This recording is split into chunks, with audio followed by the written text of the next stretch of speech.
I thought we were just doing the weekly grocery run. I thought it was going to be a perfectly ordinary Saturday morning. Coffee thermoses, a short list, maybe an argument over which brand of pasta to buy. I had no idea that by the time we reached the checkout lane, my husband would be screaming at me in front of a line of strangers, and I would be smiling, quietly, coldly, with the kind of calm that only comes when you already know exactly what's about to happen. The cart between us was loaded with things I had never put in it: smoked salmon in vacuum-sealed packages, imported French cheese wrapped in wax paper, 2 bottles of aged balsamic vinegar that cost $40 each, hand-rolled chocolate truffles in a gold box, a jar of caviar, actual caviar, sitting right next to our milk and bread like it belonged there. I hadn't chosen any of it, but my mother-in-law Patricia was standing at the far end of the cart with her reading glasses perched on her nose and her silk blouse perfectly pressed, looking like she was browsing a catalog instead of robbing me blind. My name is Claire. I'm 34 years old, and for 6 years I have been married to a man named Daniel, who loves his mother more than he has ever been willing to admit out loud. That's not a criticism, or at least it didn't used to be. In the beginning, his devotion to her seemed sweet. He called her every Sunday. He fixed things around her house on weekends. He remembered her birthday, her half-birthday, the anniversary of her cat's adoption. I found it endearing, the way some people find a golden retriever endearing: enthusiastic, loyal, occasionally overwhelming. But a golden retriever doesn't corner you in your own kitchen with a shopping list and a smile that never quite reaches its eyes. Patricia, never Pat, never Patty, always Patricia, was 63 years old and recently retired from a 20-year career in insurance. She was not poor. She had a pension, a paid-off condo 20 minutes from our house, a reliable sedan, and a savings account she mentioned just often enough to remind you it existed. She was also not generous, despite the way she sometimes talked about herself. "I've always given everything to this family," she would say, usually after asking for something. "After everything I've done for you both," she would add, usually when she hadn't gotten what she wanted. I had been hearing variations of those two phrases for 6 years, and I had responded to all of them the same way: with patience, with flexibility, with the quiet tolerance of a woman who had decided that keeping the peace was worth more than being right. I was wrong about that. I was deeply, expensively, humiliatingly wrong. Our house, my house technically, though I'd never made a point of saying so, was a 3-bedroom Craftsman on a tree-lined street that I had purchased 2 years before I met Daniel. I'd saved for 6 years for that down payment, eating lunches at my desk, skipping vacations, saying no to things I wanted until I could say yes to the thing I needed most. The house had a covered front porch with 2 rocking chairs, a kitchen with original built-in shelving, a backyard with a Japanese maple that turned brilliant red every October. I loved it the way you love something you earned, not just with money, but with sacrifice, with intention, with the quiet daily choice to keep going when it would have been easier to stop. When Daniel and I got married, he moved in with me. His name was never added to the deed, not because I was secretive about it, but because we'd never discussed it, and I'd never thought to raise it. At the time, it seemed like a detail, not a decision. I understand now that there are no details in a marriage. There are only decisions you've made and decisions you've avoided, and eventually both catch up with you. Patricia had visited our house many times over the years. She had opinions about the curtains, too dark, the garden, too wild, the kitchen layout, inefficient, and my habit of keeping fresh herbs on the windowsill, unnecessary. She offered these opinions freely and without invitation, in the mild, cheerful tone of someone giving helpful suggestions, which made it nearly impossible to object without seeming unreasonable. I had learned to nod and redirect. "That's interesting, Patricia. Have you tried the rosemary focaccia I made last week?" Usually that was enough. She liked being offered food almost as much as she liked being agreed with. The grocery trip had been her idea, framed as a favor. "I'll come with you," she'd said the night before when she'd appeared at our door, unannounced, as she often did, carrying a casserole dish and a canvas tote bag printed with the words, "Life is good." "I need a few things, and it'll be nice to spend time together." Daniel had said, "Of course, Mom," before I could say anything at all, which was its own kind of answer. I'd smiled and poured her a glass of water and told myself it was fine. It was just groceries. It wasn't going to be a thing. The next morning, a Saturday in early November, the three of us drove to the large grocery store on Millbrook Avenue, the nicer one, with the wide aisles and the specialty section near the back. I had my list: chicken thighs, sweet potatoes, Greek yogurt, coffee, the good olive oil we used for cooking, dishwasher pods, a birthday card for my colleague Renata. Simple, straightforward. 45 minutes, maybe an hour. I planned to spend the afternoon raking leaves from the backyard, making a pot of soup, reading the novel sitting on my nightstand with a bookmark stuck 17 pages in. Patricia had her own list, though she hadn't mentioned it until we were already inside. She pulled a folded piece of paper from her canvas tote with the practiced casualness of someone who had been planning this for a while. "Just a few special things," she said, already moving toward the specialty aisle. "I've been wanting to make a proper charcuterie board, and there's a cheese Daniel used to love when he was little." I followed her, because what else do you do? Daniel trailed behind us, looking at his phone. The few special things took 40 minutes and covered most of the cart. I watched it fill with a peculiar detached feeling, like observing something happen through a window. The smoked salmon, the French brie in its wooden box, the aged balsamic, the truffle oil, a package of medjool dates, 2 kinds of artisan crackers, a tin of sardines in olive oil that cost $22, the chocolate truffles in the gold box. Those she chose carefully, reading the back of the packaging with her reading glasses before placing them in the cart with both hands, gently, the way you handle something precious. And then, almost as an afterthought, the caviar. A small glass jar with a black lid. She held it up, tilted it toward the light. "Isn't this lovely?" she said. It wasn't a question. I didn't say anything. I kept walking. I found my chicken thighs, my sweet potatoes, my yogurt. I picked up Renata's birthday card, one with a watercolor bouquet and no message inside, so I could write my own. I found the olive oil, the coffee. I was operating on a kind of autopilot, the same one I'd been using for years around Patricia, the one that kept my face pleasant and my voice even and my thoughts to myself. But something was different this time. Something had been building for weeks, maybe months, and it was getting harder to keep behind the glass. The thing that had been building wasn't a single incident. It was an accumulation, the kind that doesn't announce itself until one day you're standing in a grocery store watching your mother-in-law load a gold box of chocolate truffles into your cart, and you feel, suddenly, absolutely, that something has to change. 3 weeks earlier, Patricia had asked, just as a thought, whether Daniel and I had ever considered adding her name to our homeowner's insurance policy. It would just be easier, she'd said, for emergencies. I'd said I'd look into it, and hadn't, and I'd been glad I hadn't. 2 weeks before that, she'd mentioned, casually, that her condo was getting a bit small, and that some families find it works beautifully to have a separate suite. I'd changed the subject. 1 week ago, she'd been in our kitchen while I was at work. Daniel had let her in, and when I came home, I found she'd reorganized my pantry. "I hope you don't mind," she'd said when she saw my face. "I just thought it would be more functional." She'd moved my herbs off the windowsill. None of these things were large enough individually to be called a problem, but together they made a shape I recognized, the slow, patient, methodical claiming of space. I had seen it before, in other contexts, in other people. I knew what it looked like. I had just convinced myself for too long that I was misreading it. We reached the checkout. The conveyor belt was long and it filled up quickly. I watched the numbers climb on the register screen. The salmon, the brie, the balsamic, the dates, the crackers, the sardines, the truffles, the caviar. The total, when the cashier announced it, was just over $1,000.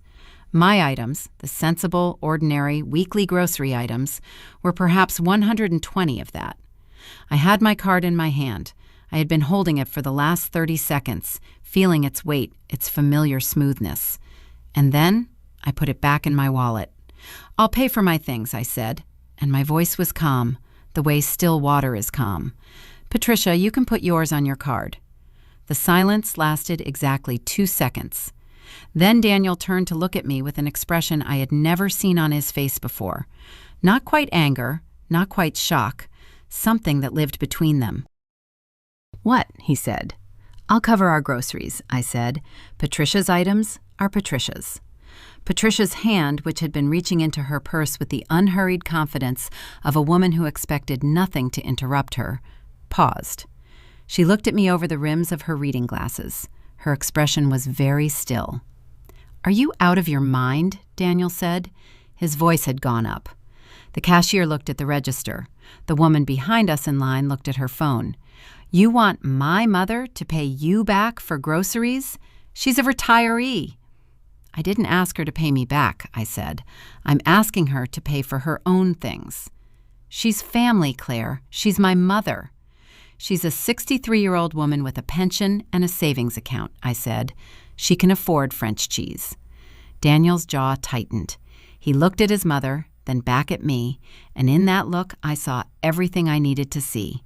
The calculation, the loyalty, the old familiar hierarchy in which I would always come last. "This is embarrassing," he said, low and sharp. "You're embarrassing all of us." I looked at him for a moment. I felt very calm. I felt, in fact, calmer than I had felt in months, maybe years, and the clarity of it was almost startling, like stepping out of a stuffy room into cold air. "All right, sweetheart," I said quietly. "Get ready. The real surprise is coming." He didn't know what I meant. Patricia didn't know what I meant. The cashier certainly didn't know what I meant. But I did. I had known for 3 days, ever since I'd found the folder. The folder had not been hidden, exactly. That was the thing that kept coming back to me as I stood at that checkout counter, watching Daniel's face go red. It hadn't been locked away, hadn't been buried under a pile of papers or tucked inside a book or stored somewhere I'd never think to look. It had been sitting in the bottom drawer of the filing cabinet in our home office, the same filing cabinet where I kept my tax returns, my insurance documents, the deed to the house, our appliance warranties. The same drawer I'd opened 3 days earlier to find the receipt for the water heater service because I needed the model number for a follow-up call. I almost missed it. The folder was plain manila, the kind you buy in a pack of 50 from an office supply store, and it was wedged behind the hanging files in a way that suggested it had been placed there in a hurry, or placed there by someone who didn't think anyone else would ever have a reason to reach that far back.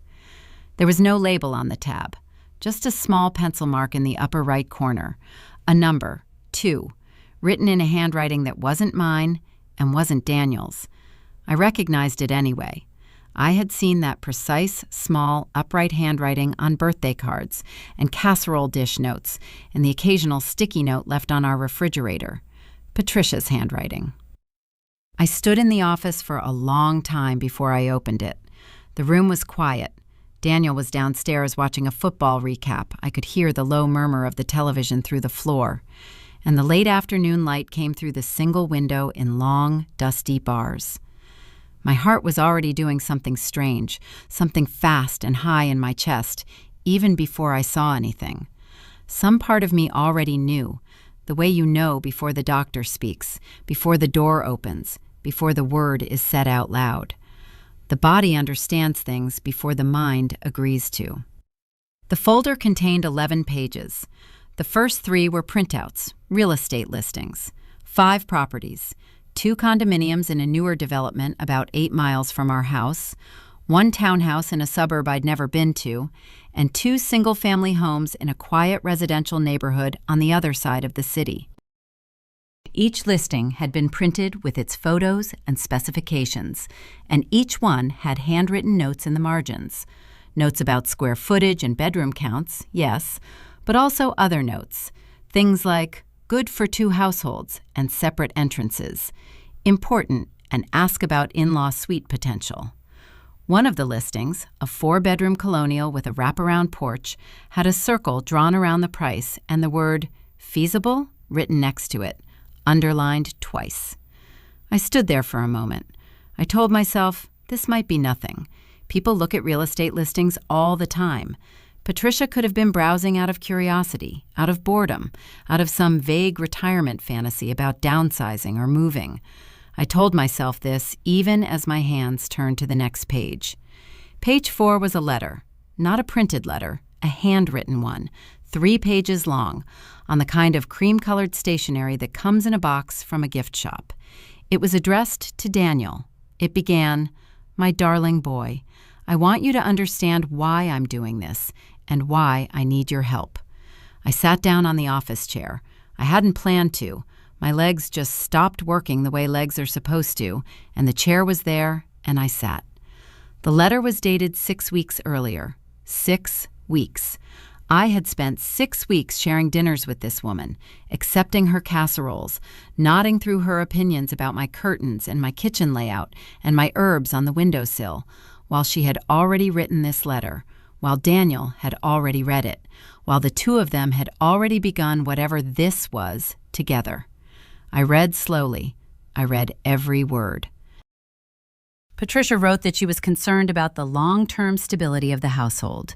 She wrote that she had done research, she used that word, research, and discovered that my name alone was on the deed, which she described as an arrangement that creates unnecessary vulnerability for the family unit. She wrote that she believed the most sensible solution would be to sell the current house and purchase a new property that would be jointly owned by Daniel, by herself, and potentially by me if Claire is agreeable. She wrote that she had already consulted with a real estate attorney, whose name and contact information were provided on page 5 of the folder, and that the attorney had advised her on several options for restructuring the asset. She wrote that she knew Daniel would have concerns, but that she hoped he would trust her judgment on this, as she had always acted in the best interests of this family, even when it required difficult decisions. She wrote, finally, that she needed Daniel's help in bringing Claire around to the idea gradually, and that she trusted him to find the right moment and the right approach. Bringing Claire around to the idea gradually. I read that sentence 3 times. I read it once and felt sick. I read it again and felt something harder. I read it a 3rd time and felt the thing I mentioned earlier, that cold, clarifying stillness, begin to move through me like a change in the weather. Pages 5 through 8 were the attorney's information, followed by printed emails between Patricia and the attorney spanning 4 weeks. The attorney, a man named Gerald Foss, whose office was on the east side of the city, had advised Patricia on the process for challenging a sole ownership arrangement in a marriage, the possibility of filing for a partition action if one spouse refused to sell, and the estimated timeline for such proceedings.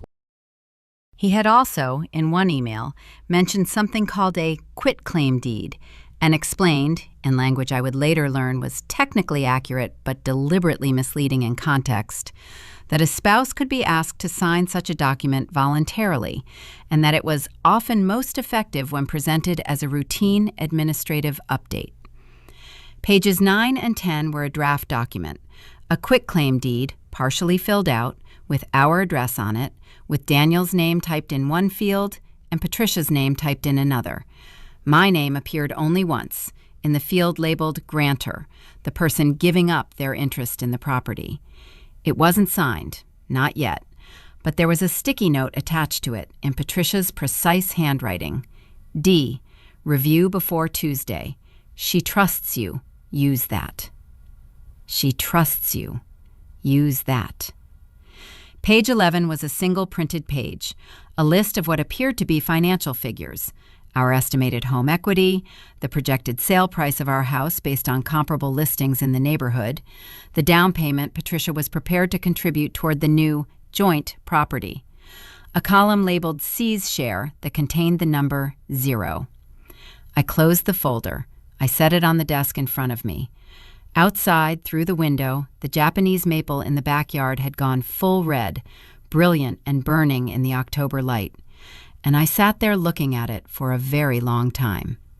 Downstairs, the television murmured. I heard Daniel laugh at something. A short, easy laugh. The laugh of a man watching football on a Saturday afternoon without a care in the world. Without, apparently, any sense at all that 3 floors above him his wife was sitting in an office chair, holding proof that he had been recruited by his mother to help her take her house.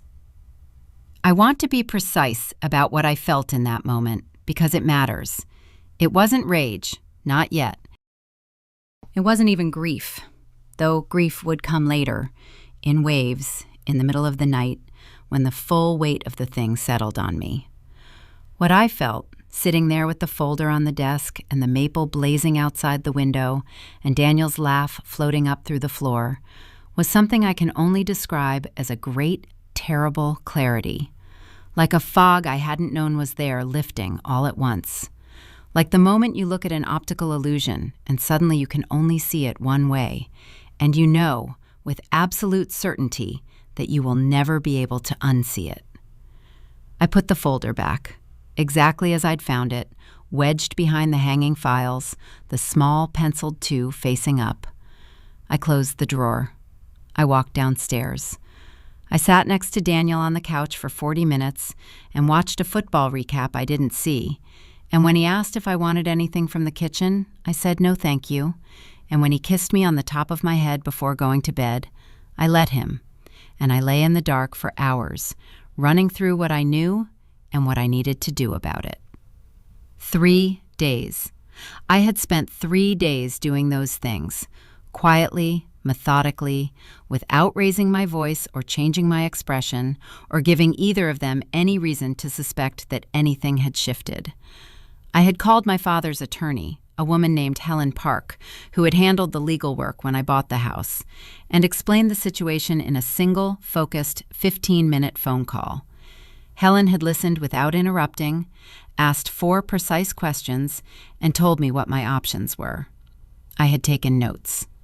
I had called my father, my actual father, not a father-in-law, but my own father, Robert, who was 61 and retired and had spent 30 years as a civil engineer and had the kind of steady, measured intelligence that never panicked, and told him everything. He had also listened without interrupting. When I finished, he said, "Do you want me to come?" I said, "Not yet." "But soon." He said, "Tell me when." I had also, very carefully, made copies of all 11 pages. They were in a folder in the trunk of my car, inside the zippered compartment where I kept my roadside emergency kit. They had been there for 3 days, waiting. And so when Daniel stood at the checkout counter and yelled, in public at me, in front of the cashier and the woman behind us in line and the bored teenage boy bagging groceries at the end of the belt, about how I was embarrassing everyone by expecting his retired mother to pay for her own $1,000 cart of luxury delicacies, I was ready. I was more than ready. I had been ready for 72 hours. I had said, "All right, sweetheart, get ready. The real surprise is coming." And then I had paid for my groceries, my chicken thighs, my sweet potatoes, my yogurt, my olive oil, my coffee, Renata's birthday card, and I had walked to the car and put my bags in the trunk and waited while Patricia loaded her bags, paid with her own card without looking at me, and got into the back seat with the careful dignity of a woman who has decided not to acknowledge a loss. Daniel drove home in silence, the kind of silence that presses against the windows. I looked out at the passing street and thought about the Japanese maple in the backyard, and about Helen Park, and about the copies in my emergency kit, and about my father who would drive 3 hours without hesitation the moment I called. The silence in the car was fine. I had learned to work in silence. We pulled into the driveway at 12:47 in the afternoon. I know the exact time because I looked at the clock on the dashboard as Daniel put the car in park, and the number fixed itself in my memory the way numbers do when you're paying very close attention to everything. The elm tree at the edge of the property cast a long shadow across the front walkway. The rocking chairs on the porch were exactly where I'd left them. The house looked exactly as it always did, solid, quiet, mine. and I felt a fierce private tenderness toward it that I hadn't expected, a protectiveness that lived somewhere below the ribs and had nothing to do with sentiment and everything to do with the 11 pages in my trunk. Patricia got out of the car without a word and carried her bags up the front steps with the measured composure of a woman staging a performance of dignity. Daniel carried his own bags and held the door open for her, and the two of them went inside together, and I sat in the passenger seat for another 30 seconds, alone, looking at the house, before I followed. The kitchen was bright when I came in, November light, thin and pale, coming through the window above the sink where my herbs used to be, before Patricia reorganized them to the far counter 2 weeks ago. I put my bags on the island and began unpacking them, and the three of us occupied the kitchen in a silence that had different textures in different corners. Patricia's silence was controlled, a little wounded, carefully maintained. Daniel's silence was the silence of a man caught between two forces he didn't have the courage to face directly, which meant he defaulted to the refrigerator, opening it, staring into it, closing it, opening it again. My silence was the quietest of the three and the most purposeful. "I think we should talk," Daniel said finally. He was still facing the refrigerator. "All right," I said. He turned around. His expression was the one I had come to think of as his peacemaking face, slightly pained, slightly hopeful, the face of a man who believed that most conflicts were essentially misunderstandings that could be resolved with the right tone of voice. It was the face that had worked on me many times over 6 years. It was not going to work today. "Mom didn't mean to put you in an uncomfortable position," he said. She gets excited about food. You know how she is." She wasn't thinking about the cost. "She chose a jar of caviar," I said. I folded the paper bag I'd emptied and set it flat on the counter. She read the back of the chocolate truffle box before she put it in the cart. She was absolutely thinking about the cost. She just assumed I was paying. "She's family, Claire." "You keep saying that." "Because it's true. Being family doesn't mean being financially responsible for someone else's luxury grocery shopping," I said. "Patricia has a pension. She has savings. She is not struggling. And even if she were, the solution wouldn't be for me to silently absorb a $1,000 grocery bill without being asked." Patricia, who had been standing at the far end of the island, arranging her bags with apparent fascination, looked up. Her expression was composed. That particular composure she wore like a second skin, serene and slightly sorrowful, the expression of a woman who considered herself perpetually misunderstood by people who simply lacked her depth of feeling. "Claire," she said, and her voice was warm, almost gentle, the way you speak to someone who is confused and needs patient handling. "I hope you don't think I take advantage. That would break my heart. I've always tried to be nothing but supportive of you and Daniel, and of this household. Everything I do for this family." There it was, the phrase, deployed like clockwork, smoothly and without apparent self-consciousness. Everything I do for this family. I had heard it perhaps 40 times in 6 years. I had always responded to it with some version of agreement, some softening, some implicit acceptance of the frame it offered, the frame in which Patricia was the selfless giver, and any discomfort I felt about her behavior was ingratitude on my part, or oversensitivity, or a failure to understand the depth and sincerity of her love. "I know you believe that," I said. Something moved across her face, a brief flicker, quickly controlled. She wasn't accustomed to that particular response. Not "you're right" and not "you're wrong," but something that acknowledged her words without conceding to them. She tilted her head slightly, reassessing. "Then what is this really about?" she asked. "Because I don't think this is about groceries." "No," I agreed. "It isn't." Daniel looked between us. "Okay," he said. "Let's everyone just take a breath." "I found the folder," I said. The kitchen went very quiet. The refrigerator hummed. Outside, a car passed slowly on the street. Daniel's face did something complicated, a sequence of small movements, a flinch, a stiffening, a kind of collapse in the region of the eyes, and then settled into stillness. Patricia's face did not move at all. That was, in its own way, more telling. A person who didn't know what folder I meant would have asked. She didn't ask. "The one in the filing cabinet," I said. "Bottom drawer, behind the hanging files. 11 pages. Real estate listings with notes in your handwriting. A letter to Daniel explaining your plan. 4 weeks of emails with Gerald Foss. A draft quitclaim deed with my name in the grantor field. And a financial breakdown in which my share of the new property comes to exactly 0. The silence stretched. Patricia reached out and placed her hand flat on the island countertop, a slow, deliberate gesture, as if she needed to feel something solid beneath her palm. "Claire," Daniel started. "She trusts you," I said, looking at him directly. "Use that. That's what the note said, the sticky note attached to the draft deed, in your mother's handwriting, addressed to you." I watched his face. "You read it. You read all of it. You knew." He didn't deny it. That was the thing I had told myself in 3 nights of lying awake running through this conversation, that I was prepared for. But I wasn't, not really.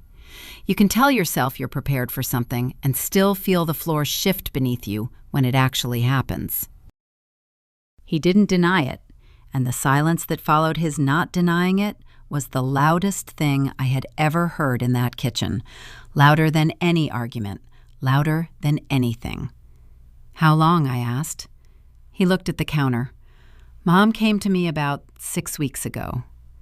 "And you didn't tell me." "She asked me not to. She said she wanted to find the right—" "She asked you not to tell me that she was meeting with an attorney about taking my house?" I said. Each word was even, carefully placed, like stones across water. "And you agreed.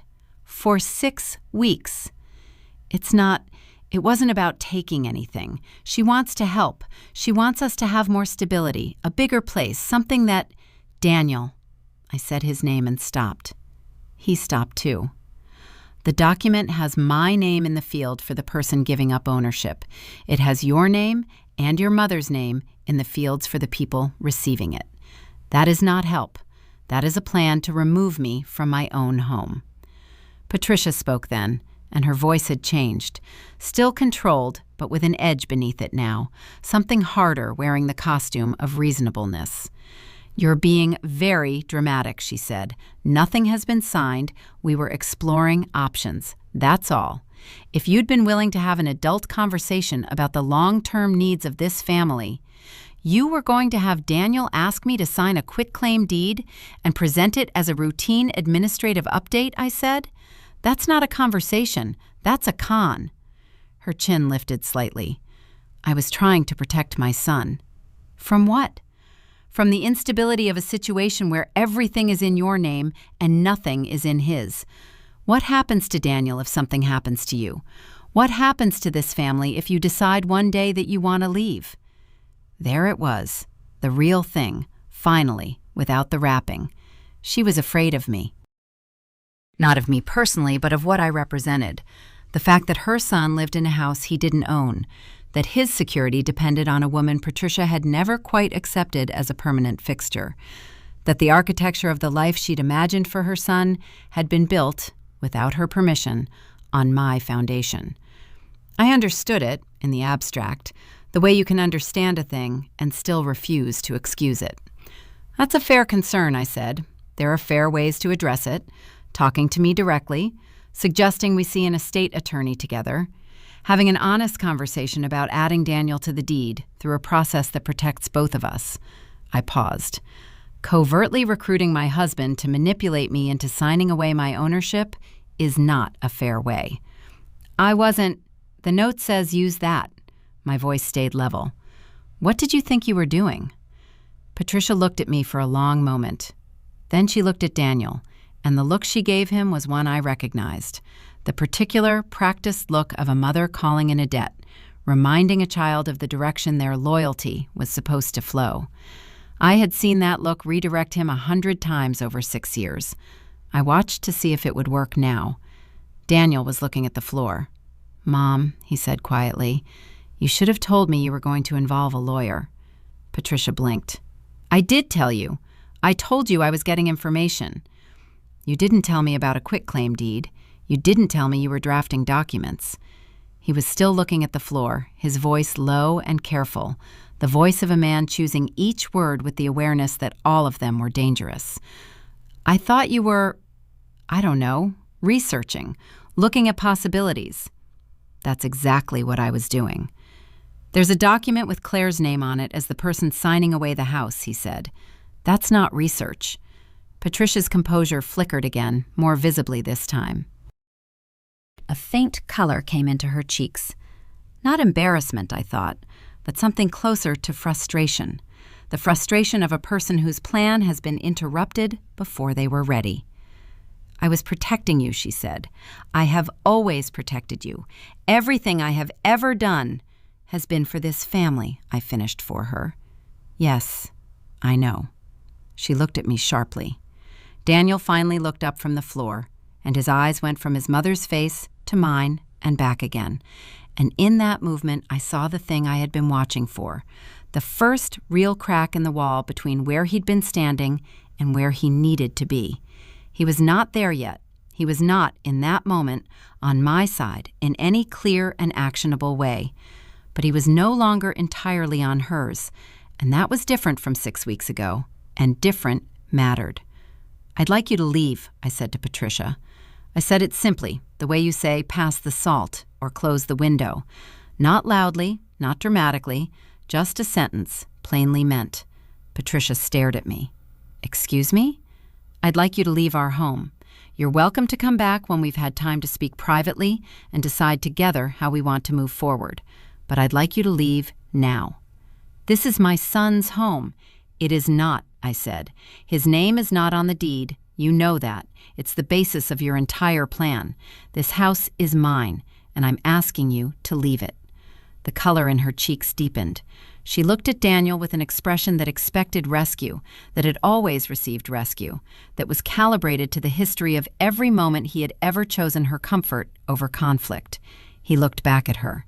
The refrigerator hummed. A branch scraped the kitchen window in the wind. "Daniel," she said. He was quiet for 4 full seconds. I counted them. "I'll call you tonight, Mom," he said. The sound Patricia made was not quite a word. She gathered her coat from the back of the kitchen chair where she'd draped it, picked up her canvas tote, and walked out of the kitchen with the rigid, precise movements of a woman in the grip of something she was not willing to show. I heard her footsteps in the hallway. I heard the front door open and close.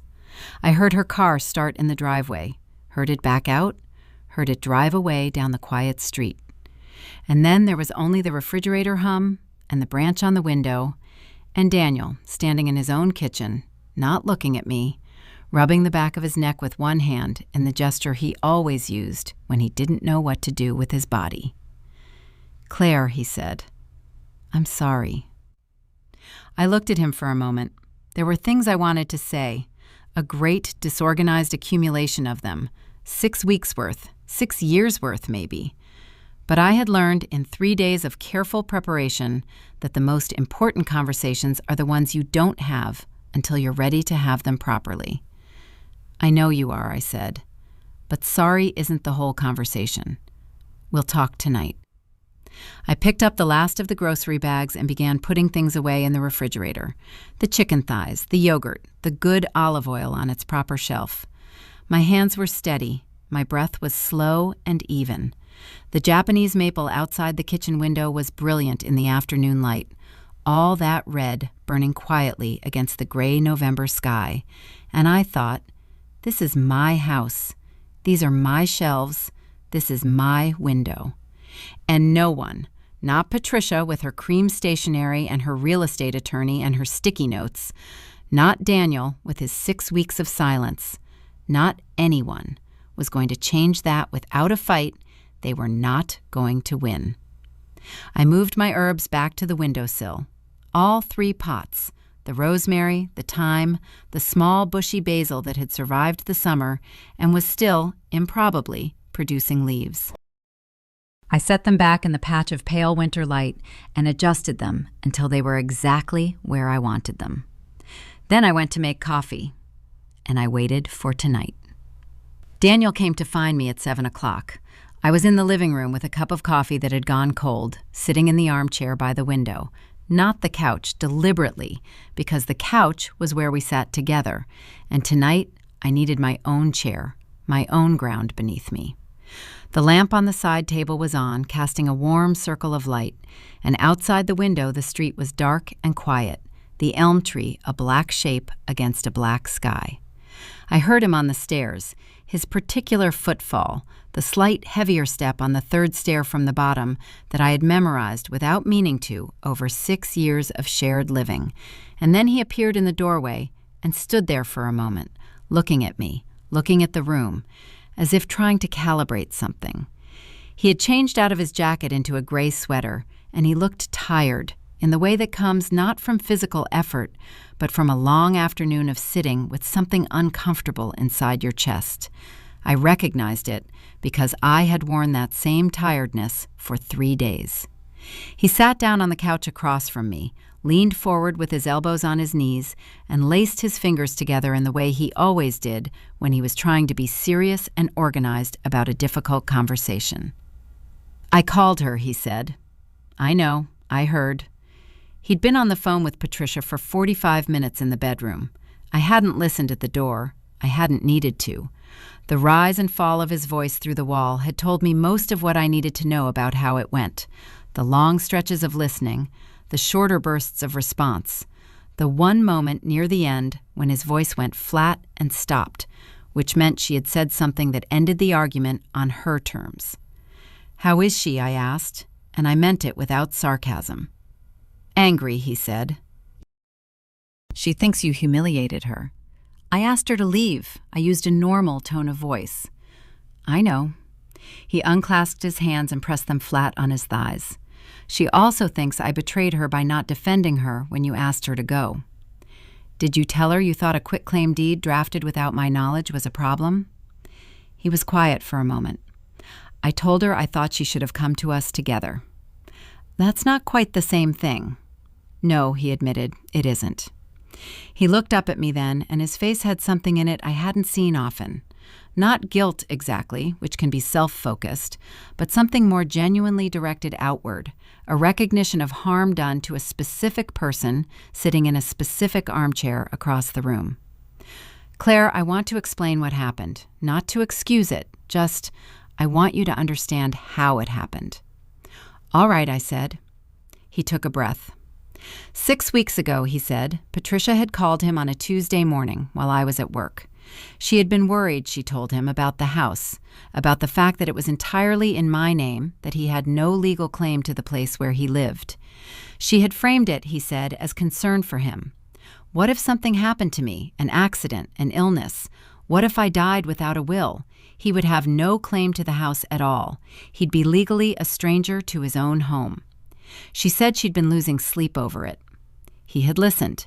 He had felt, he said, an old instinctive anxiety activated, the anxiety of a child whose mother has just told him there is something to be afraid of. He knew that feeling, the way it bypassed reason and went directly to the gut. He'd told her he would look into it.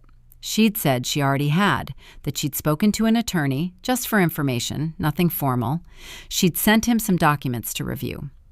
He'd reviewed them. He'd told himself he was just gathering information too. "And the note?" I asked. "The sticky note on the quitclaim deed?" "She trusts you. Use that." He was quiet for a long time. "She left that for me when she dropped off the folder," he said. "I should have. When I read that, something in me knew it was wrong. I told myself it was just her way of saying you and I had a good relationship, and that a conversation between us would go better than one between her and you." He paused. I knew that wasn't what it meant. I just let myself believe it was. I looked at him. I had known Daniel for 8 years, been married to him for 6, and I knew the specific geography of his self-deception, the way he used generosity of interpretation as a shield against things he didn't want to confront. He was not a cruel man. He was, in some fundamental way, a man who loved his mother and was afraid of what it would cost him to see her clearly. That fear had made him complicit in something he wouldn't have chosen, and he knew it. And knowing it and still having done it was what we were actually sitting with in this room. "Here's what I need to know," I said. "Not about the past 6 weeks. About now." I set my cold coffee on the side table.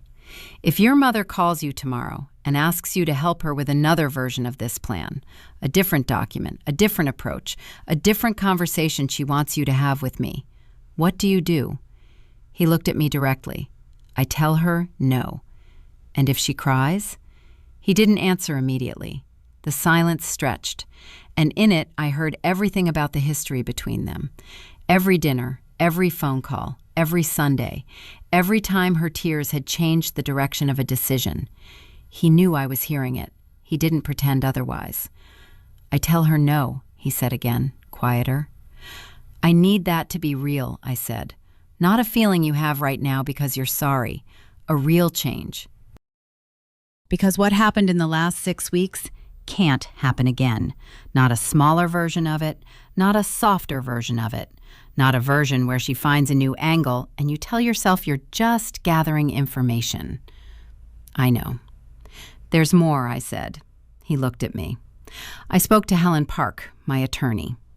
I watched his face register this, the understanding that I had acted, not just reacted, that there were already professional eyes on this. She reviewed what I found. She says the quitclaim deed, even unsigned, combined with the emails documenting Patricia's intent, gives us a clear picture of what was being planned. It's not criminal, no one signed anything, but Helen wants to send a letter to Gerald Foss, putting him on notice that I'm aware of the consultation, that the property is mine, that any future attempt to challenge my ownership or pressure me to sign documents will be met with legal response." A letter to her attorney. "It goes in her file," I said. "It creates a record. If this ever goes anywhere, if she tries a different approach down the line, a different attorney, a different document, there's a record that shows this wasn't a misunderstanding. It was a pattern." Daniel was very still. I could see him processing it. Not the legal mechanics, but the reality of what it meant. His mother's name in a legal record, an attorney's letter. The thing that had been, for 6 weeks, a private family arrangement, now formalized, documented, placed in a context that couldn't be softened by a phone call or a casserole or a phrase about family. "She's going to be devastated," he said. I looked at him for a moment. There were many things I could have said. "I know," I said instead. "That's a real consequence of what she planned. It's not a punishment I'm inflicting. It's what happens when someone drafts documents to take your house." He closed his eyes briefly, opened them. "Can I ask you to wait on the letter? Give me a chance to talk to her first. Actually talk, not the call tonight. In person, with both of us, the 3 of us, together." "What would you say?" "I would tell her that what she did was wrong," he said. "Not misguided, not well-intentioned but poorly executed. Wrong. I would tell her that she needs to drop this, all of it, every version of it, and that if she can't accept you and this house and this marriage as they actually are, then she will not be welcome in our home." He paused. "And I would mean it." I looked at him for a long time. The lamp made a warm circle on the floor between us. Outside, the elm trees stood in the dark. I thought about 3 nights lying awake. I thought about Helen Park's calm, precise voice on the phone. I thought about my father, who had said, "Tell me when and who was 3 hours away and ready." "You have until Saturday," I said. "If the conversation with her hasn't happened by Saturday, or if she dismisses it, or redirects it, or uses the conversation to make a new plan, Helen sends the letter Monday morning." Daniel nodded. "Saturday," he said. "One more thing." I reached down beside the armchair and picked up the folder from where I had set it on the floor before he came downstairs. The same plain manila folder, 11 pages, the small penciled 2 in the upper right corner. I set it on the coffee table between us.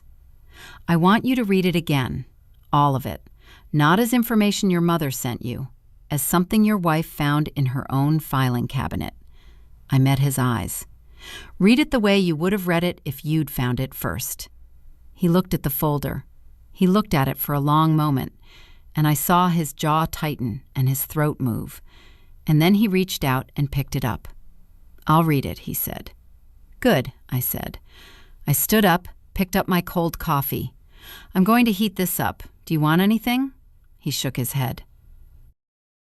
He was already opening the folder, and I left him there in the lamplight with his mother's words spread across his lap. And I went to the kitchen and stood at the microwave, watching the coffee cup turn slow circles. And I let out a breath that felt like it had been inside me for 3 days. It wasn't over.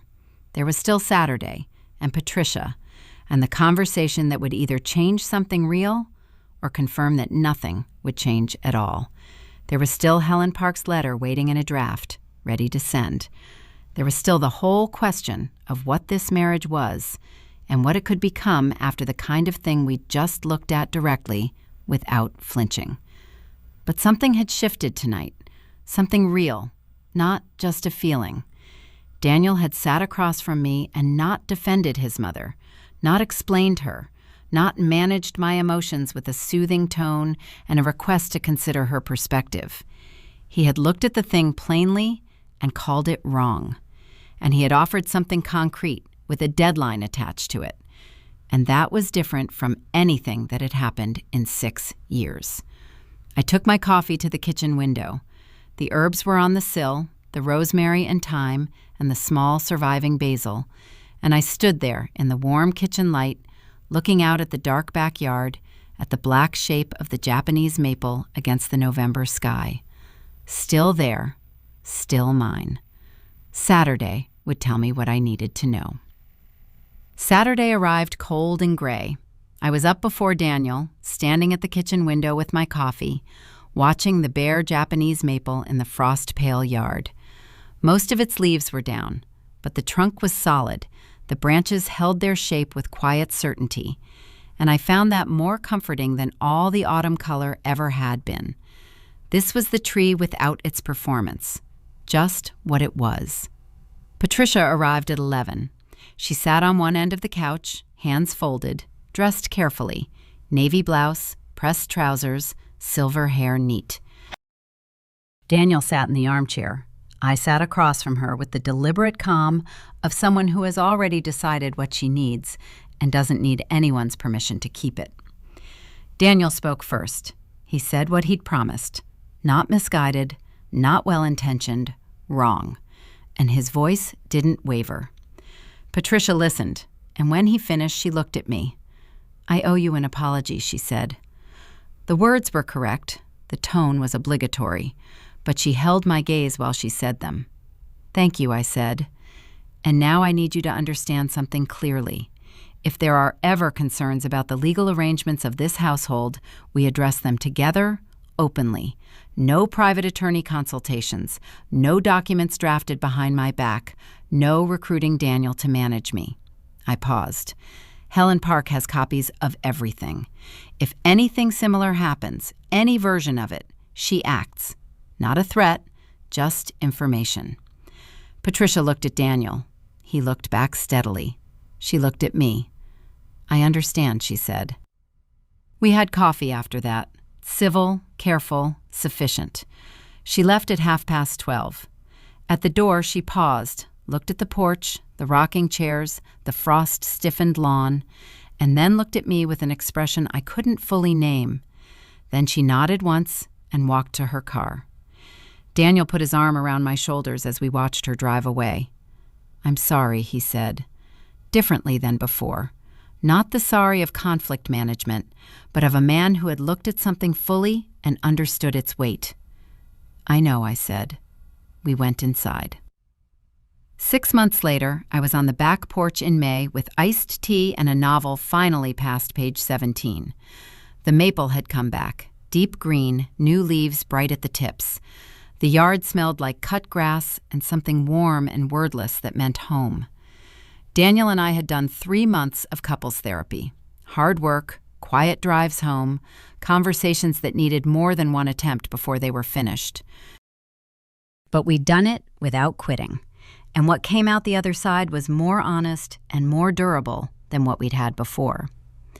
Helen had sent the letter to Gerald Foss in December, after Patricia made one quiet attempt to revisit the plan. Daniel told me the same evening she called. I called Helen the next morning. We never heard about it again. The deed still had only my name. Daniel and I had discussed it properly, with Helen, with full information, and agreed to revisit it after 2 years of the new pattern's holding. He'd said, "That's fair." It was. Patricia still came to dinner occasionally, polite, careful, the civility of negotiated peace rather than discovered warmth. Last month she'd looked at the herbs on the windowsill and said, "The rosemary smells lovely." I'd said, "Thank you, I grew it." That was all. It was enough. I turned a page in my novel. From inside the house came the smell of garlic softening in olive oil. Daniel making dinner for 2 on a Friday evening in May. The rosemary was thriving. The maple rustled in the light wind. The house was still mine, still standing. That was more than enough.